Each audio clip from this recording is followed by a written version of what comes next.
totoo ba talaga itong pinost mo ng isang araw? Yung tungkol sa asawa mo?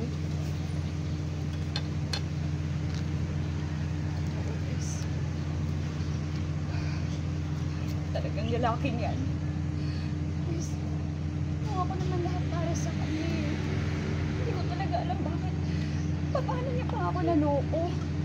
Tapos yung nanay niya, tapos yung kapatid niya, ako pa talaga yung ginasay. Paano yan, Bes? Sobrang viral na ng post mo. Nakakatakot ko baka biglang mabaliktad sa'yo. Dahil lang dito. Yes.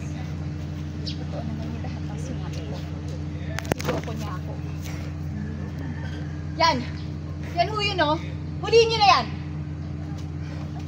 Ginagawa mo dito, ha? Teka lang, bakit yung kaibigan ko yung huhulihin nyo? Eh yung malanding yan yung kabet. Yan yung hulihin nyo. Hoy! Yung kaibigan mo ang may atraso sa akin, no? Dahil sa pinost niya, nasira yung pangalan ko, tsaka madami akong trabahong naantala. Kaya dapat lang magbayad yan ng danyos eh. O kaya ipakulong. Kaya naman sige, hulihin nyo na yan. Mama ka na lang. Ma'am! Huwag ka na magbayad sa danyos eh!